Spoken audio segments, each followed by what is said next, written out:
Chapter 14 Case File SIO2 Chapter Wrath of Art Under the Justice. Tarn stared at the Lady Justice statue ahead of him contemplatively, scanning from the lowest to the top while trying to sniff if there was a nasty smell like what the lady had told him. But he couldn't smell anything but the new plaster scent from the statue facing him now. "I couldn't smell anything, ma'am," Tarn said to the lady in pink. Her face was slightly drab as she tried to sniff it herself, then shook her head. "I can no longer smell it either. If something is dead around here, they would have someone to take care of it, sister," said the lady in red. "Right. Thank you for your trouble. My goodness, you're not only handsome, but also very kind. Well, this is sister's name card. If there's any problem, you can contact me." Tarn lowered his gaze downward to the name card in Madam in Pink's hand and flashed a lifeless smile. He stretched out to take it, inevitably. "Yes, I won't contact you by any means, madam." "Sister, the event is about to start. Mr. Montry is going to arrive in a moment. We should go wait for him." "Please excuse me." The lady in pink turned to say goodbye. Tarn dipped his head in acknowledgement with a smile. Once the two ladies left, he abruptly changed his expression to a stern one. "Mr. Montry, isn't he Montry Pitakdam wrong chart?" Tarn shifted his gaze back to the Lady Justice. "Justice is just a symbol in the word, Lieutenant." "Why Captain said so?" "Because it never exists. If it ever existed, that bastard must have already been put in jail." Back when Tarn was a police officer based in Chiang Mai, he worked on a case related to a powerful figure in the area. They were very upset and tried to discharge him, but he was saved by the colonel, who transferred him to the DSI training. Tarn and Captain Bowden's partner in those days. They helped each other track down the kingpin behind the drug trafficking and timber poaching case, but they happened to stumble upon the hornet's nest. They couldn't do anything to them despite the strong evidence in their hands. Thus, Captain spoke out of malcontentment that there was no such thing as justice. A once keen captain was completely downhearted and ran out of faith in his occupation. And when Captain saw Tarn off at the airport, Captain Bowden revealed his plan to study abroad in the UK, give up his role as a police officer for life, and start his career as a lecturer instead. It quaked Tarn to the deepest core to know that the person he always looked up to had lost all hope and faith, leading him to walk down a new career path out of despair. The situation was no less devastating from Tarn's perspective. "Hey, do you think the statue's face looks just like a coffin?"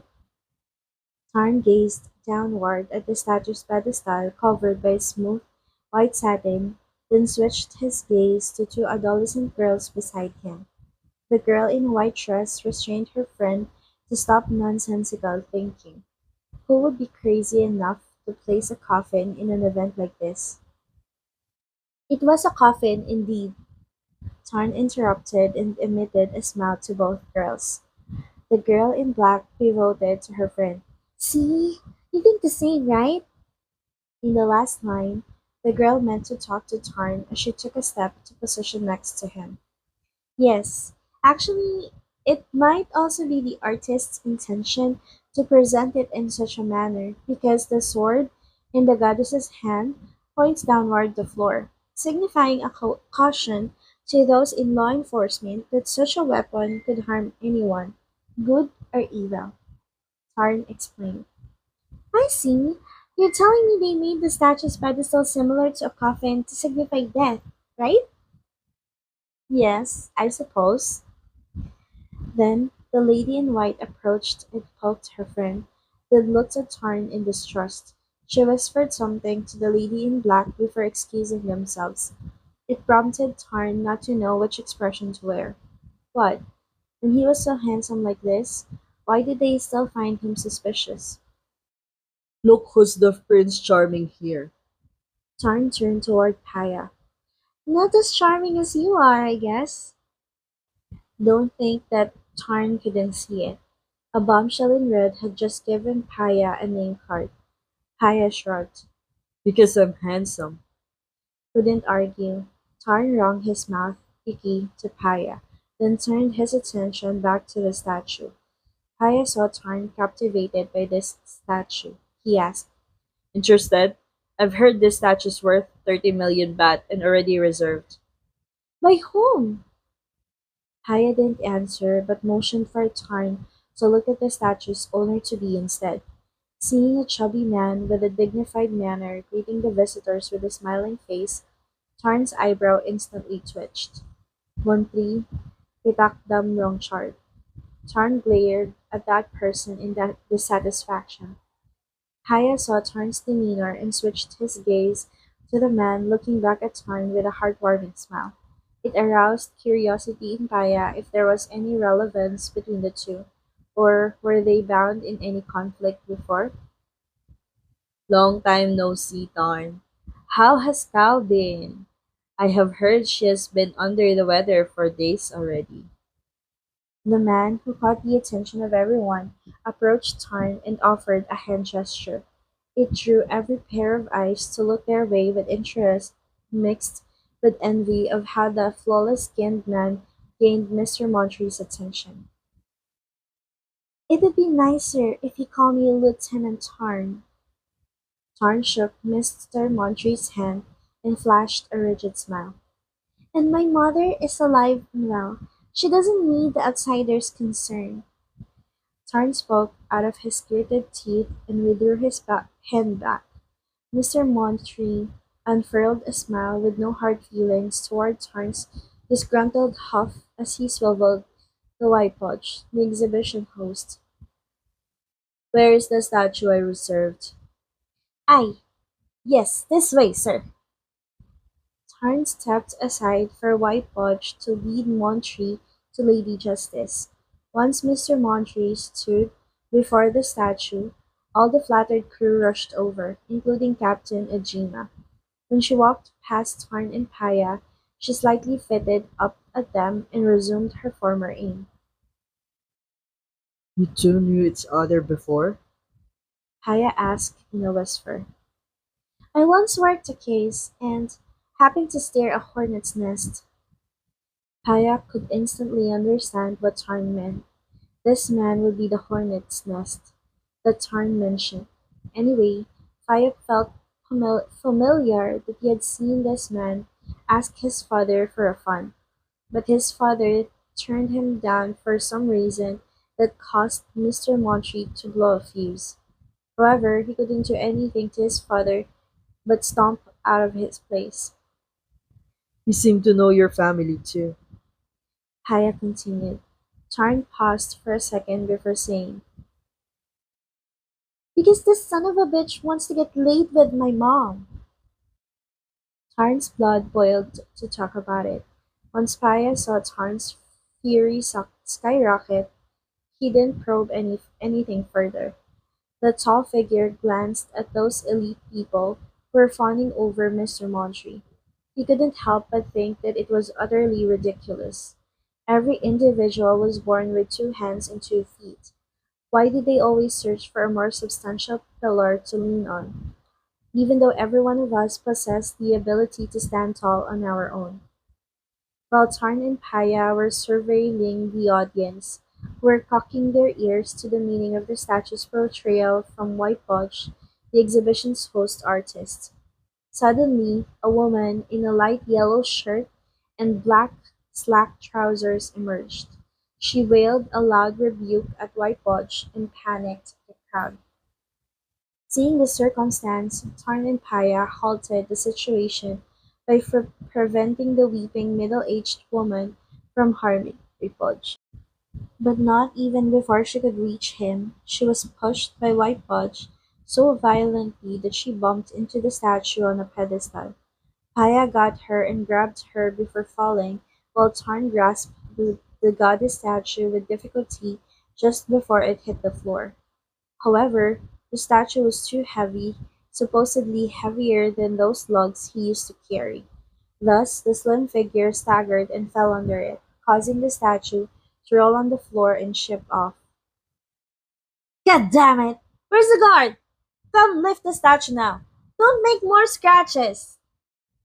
Whitewash yelled out impatiently, and the guards rushed in to assist Tarn in lifting the goddess sculpture to stand upright once again. Kaya looked at the woman in his hold. Are you alright, ma'am? I'm fine, but the one who shouldn't be fine is that son of a bitch! She snarled in a harsh tone. Those eyes gleamed with wrath. The woman hurled herself out of Kaya's robust arms and swept through the surroundings. When she saw the white fabric covering the pedestal, she flung it off and screamed. Tell me! Tell me now! Where's my son? Tell me! Kaya advanced to pull her away from Whitebudge, who glared at her with a look that craved her extinction. His discontentment mounted as at its peak, since not only did he lose his face, but his event was also ruined due to this mad woman. What son?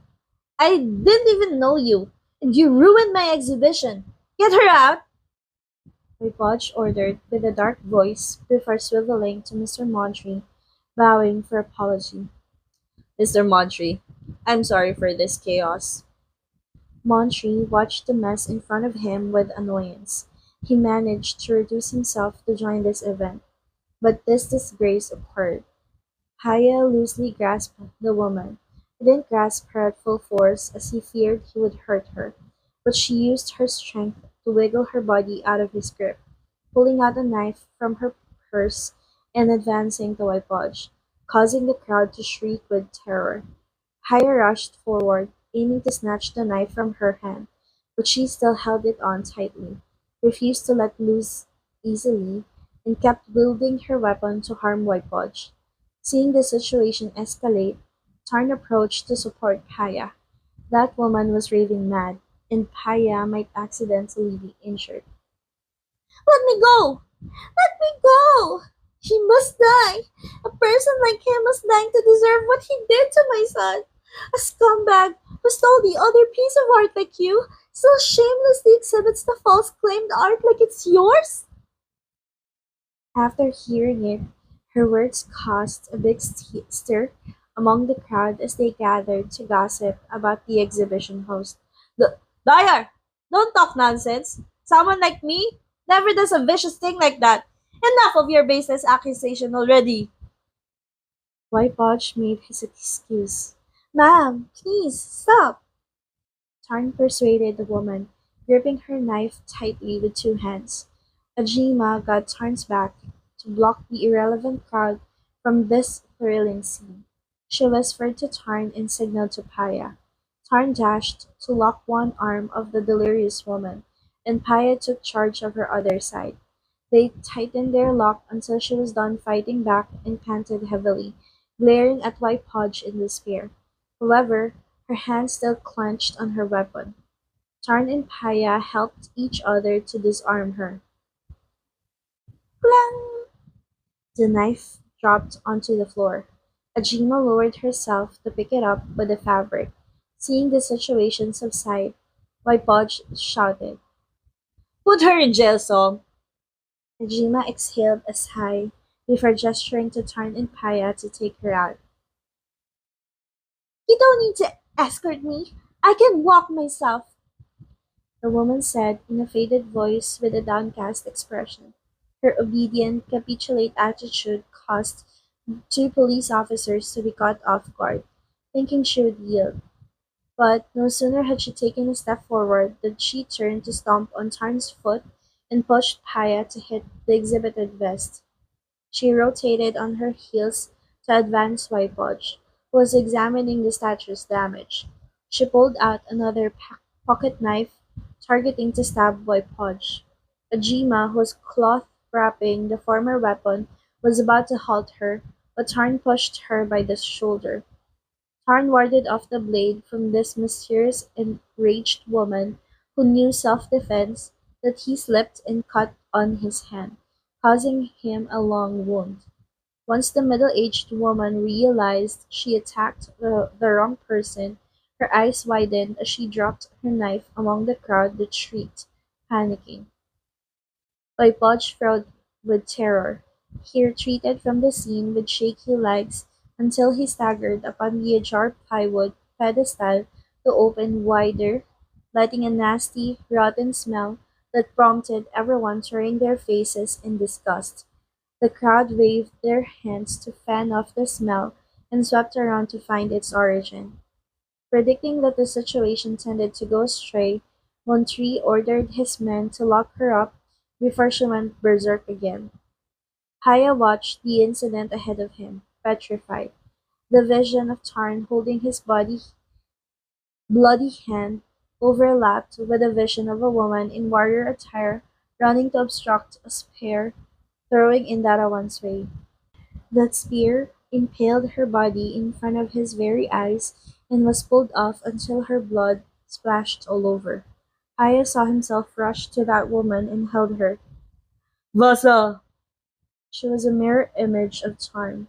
That woman, by her, that pallid, delicate face unfurled a thin smile despite her blood spurting.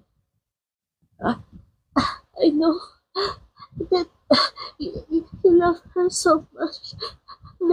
This is the only thing that he saw himself trying to stop the bleeding. Speak no more.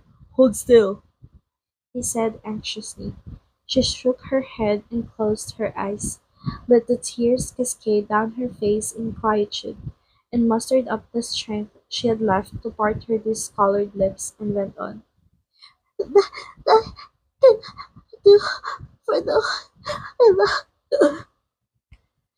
Having concluded her words, she smiled and fell hushed, never moved again. Faya, why just stand there? Call the ambulance! Now! Jima, who was first aware of the situation, loudly cried for Paya's help. Paya gathered his wits and hastily approached Tarn, pulling out his handkerchief to stop Tarn's blood with a severe face and strained look. His state of mind was thrown in great turmoil. The past and the present felt as if they were intertwined into one.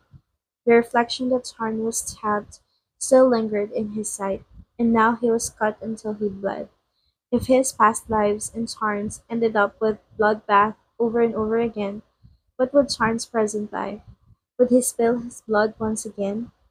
Haya's heart went hollow at the thought of it. There's something wrong inside the wooden coffin, Tarn said to Ajima while letting Paya bandage him.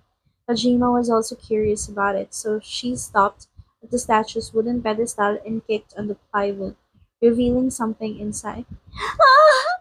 That's my son! My son! She insanely wailed before passing out due to devastation. In the meantime, the exhibition guests mistrustfully looked at White Podge. The woman's story was well aligned with the corpse and appeared to be good evidence. Didn't White Podge really kill this man to shut him up and steal his art? Not me! It wasn't me! I didn't do it! White Podge wiggled his hands vigorously while the reporters started to snap the picture of the surprising incident. On the other hand, Ajima called the local police officers to report the crime before telling the guards to tell everyone to stay off. Tarn watched the mayhem in front of him and was on the verge of withdrawing his hand back from Paya's first aid, but Paya refused to let go. Paya took him by the hand to Ajima, who was busy commanding the security guard team, expressing his need to finish his after-hour duty by now. Huh? What? Am I hearing it right? Hajime asked in disbelief. I'm taking Tarn to the hospital and resting at home. Aya said passively under his cold face. Hajime exchanged her gaze with Tarn was also stunned by that action just like her. Then she lowered his gaze down to Tarn's hand and nodded as she found it understandable. All right, you two can go take a rest, and they'll decide if this case was under our umbrella. Yes. But I think Tarn was on the verge of protesting. He wanted to stay and assist Captain with her work. He found it was discourteous to leave earlier, but before he could express his need, the dude beside him ordered with an aloof tone. Go. Not only speaking, Paya instantly hustled Tarn to walk with him. What the hell is this, Paya? What's wrong with you? Tarn wished he could scream those questions to get over himself, but he didn't dare to do it, as he feared Paya's stern face. Meanwhile, he turned to look at Ajima, ashamed. The female captain waved them off as a hint to not worry. She'll take care of everything herself. After both of them went out of sight, she complained inwardly. Ha, clever boys. Who's the superior? Who's the subordinate now? Hospital. Screech! The breaking sound sent a lousy squeal that split ears. The others who saw this car bolt in with the over-limited speed might have guessed an emergency patient was needed and instantly intensive care. However, that didn't meet the reality. Tarn, the actual patient, was jaw-dropping. Once he could regain consciousness, he clutched his heart and groped all over his body as if to check if he was still alright. Okay, arms, legs, his perceptive sense, all were in their places. Holy crap. It felt as if his spirit was snatched out. Paya drove his car even faster than Dominic Toretto. Get down. Tarn flinched, confusingly looking at the severe-faced man, who yanked the car's door open even before Tarn could know it. Tarn slid out of the car, letting the other person close the door, remote locked the vehicle, and entered the hospital together. Wait, this is the hospital where Kimor worked, isn't it? Haya led Tarn to the emergency room. He gave the nurse a few sentences about Tarn's condition, and then the nurse took Tarn to sit on a vacant bed. Please wait a moment. I'll call the doctor to see you. Looks like the wound needed to be sutured, said the nurse. Could you please call Dr. Tisharuch for me? I knew him. Tell him my name is Paya. Haya said in a soothing voice.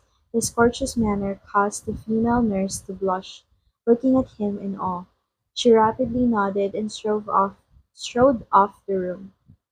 My wound isn't serious at all. Actually, You need stitching. How could it not be serious? and why do you have to be so harsh? Arm crossing, looking at me like a gargoyle. What's got into you? Do you need to get mad this much? I'm the one who is injured, not you. Because you're the one who's injured. That's why I'm mad. Don't step in like that ever again. Maya spoke in a frigid tone. Tarn gaped.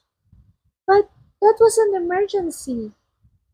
Tarn argued in a faded voice. Out of the blue, he felt utterly frightened of Paya. That piercing glare looked at him as if he had committed a severe crime. Are you the one who called on me?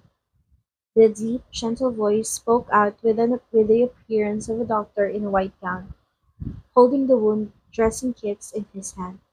Tarn alternately switched his gaze to the doctor and Paya.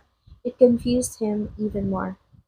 Ah, Risharuj unveiled a faint smile, asking Tarn, the patient, to stretch his hand out while Tarn turned toward Paya, asking in a low volume, Is he your relative? Nope, just an acquaintance. Actually, he had no necessity to mess with the other person at all, but there was something he couldn't resolve as a human. Therefore, Paya had his men detect the young doctor named Tisharuj and contact him after he could find the doctor's number. They didn't talk much. In other words, no one said anything to one another, and it was Paya who was the first to cut their call. But you both look similar, Tarn muttered. The wound needs 5-stitch suturing. Do you need a local anesthetic shot? The young doctor asked his question to Tarn, but the one who gave the answer was Paya. Do it. Hey, no need. That's alright, doctor. Just 5 stitches. The pain wouldn't be too much for him to tolerate. Seeing Tarn insist so, Paya swiveled to say to the doctor, Stitch him well. You called for a "You surgeon to suture the patient in the emergency room. It surely turned out well. Don't worry. The doctor calmly retorted while both hands agilely dressed Tarn's wound. Hearing the doctor say so, Tarn swooped to Paya. You, did you just call for a surgeon for me? Paya could read Tarn's eyes, explaining. I'm afraid that you would get some scars. He didn't know about the doctor's skills, but he knew a thing or two about this doctor. I'm a man. It's okay to have some scars. You're way overreacted. And will I be able to pay for it? Done. It could be a little sore or swollen from the inflammation. I'll prescribe you a painkiller and anti-inflammatory medicine for you to take home. Would you get tetanus from this? Paya questioned with concern. The doctor faced up to Paya and gave him a smile before putting the clipboard on the bed. Don't worry. I've irrigated the wound. But if you worry, you can. No, no, no, no. Tarn abruptly refused and hopped off the bed to stand beside Paya. I'm not going to get a shot. I'm okay. A wound like this should be recovered in just a few days. I'm not a wuss, dude, Don't do it. Paya said to the doctor. Isharuch rose to his feet and beckoned the nurse to bring the prescription pad to the pharmacy room. He looked back at Tarn. Be careful not to soak your wound, as it could get inflamed. I'll arrange a wound checkup appointment next week. Yes, Tarn responded in relief. Lucky for him not to get a shot. Wait for me outside. I'll follow you. Tarn dipped his head in acknowledgement and thanked the doctor before leaving the room. Paya switched his gaze to Tisharuch and showed his gratitude in a low voice. After ceasing his speaking and about to swivel away, Tisharuch was halted by the call. I'd better walk you out. Paya looked at Tisharuch and nodded to accept. The young doctor positioned himself to walk beside Paya to the front of the emergency room. Paya paused and abruptly darted to turn after seeing him talking to Dr. Shalatorn. Should I give you a ride to the condo? I think you can make it to the condo alone. Paya interrupted. Thorn will get home with me. Shalatorn unblinkingly stared at Paya. Thorn and I live in the same condo. We don't need to bother you to drive back and forth. Tarn nodded to agree. You... Who told you that he would go back to his condo? He will be back at my house. Tarn gaped, looking at Paya with perplexity. Wait, when did I tell you to go to your house, pal? If he gets back home with you, who will take care of him? I'm a doctor. I can help him rinse the wound properly. Just rinse the wound. Whoever can do it. Whoever can do it? Are you saying that you can do it? To take care of him? Shalatorn questioned in a mocking manner. Paya clenched his jaw, fierily looking at Shalatorn in the eyes. He knew. He knew what the other person was trying to say. The more Shalatorn reiterated it, the picture of Tarn stabbed to death, not to mention Tarn got caught in the crossfire today. It felt as if Shalatorn wanted to emphasize that he couldn't take care of Tarn. Seeing the atmosphere grow intensified, Tarn didn't know how to react. He didn't know whom he should tell to calm down. Moreover, it was weird to him since two men were bickering over taking him home. Dr. Shalatorn. Tisha Rouge called Dr. Shalatorn in a businesslike manner. Shalatorn's side eye looked at Tisha Rouge, who reached for him and locked his gaze on Paya. Tisha Rouge paused straight in Tarn's path. My surgery team and I need some advice from you. My shift is off. It won't be much trouble to do me a favor, I guess. Didn't know if it was only in his head, but Tarn thought that Tisha's request seemed somewhat cold and oddly emotional. Haya took disadvantage to voice. You can go, Doc. I'll take good care of time. His homie as well. He kept talking bizarrely since the morning up until now. Tarn lifted his hand, scratching his head in frustration. Catching his close doctor was reluctant to Tisharu's request. Tarn told him to accompany Tisharuj, and he would get back home with Paya to get over with everything. But No worries, I can take care of myself. yes, I'll see you at the condo. Yes. After Tisharuj dragged Shalatorn away, Paya gazed back at Tarn, inviting the other person to go home with him despite how much Tarn tried to refuse. Once Paya reasoned, forced actually, for a few sentences, Tarn kept his lips shut and then prolonged the argument, as he couldn't go against Paya's will. Paya, on the other hand, kept quiet with a frown face. He was plotting about how to keep Tarn away from Timor.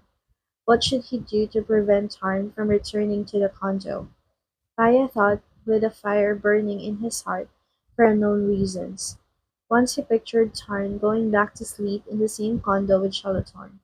That bastard wasn't a human. He could enter Tarn's room without even asking for permission.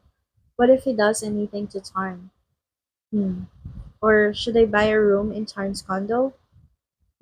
That sounds like a good idea. End of chapter 14.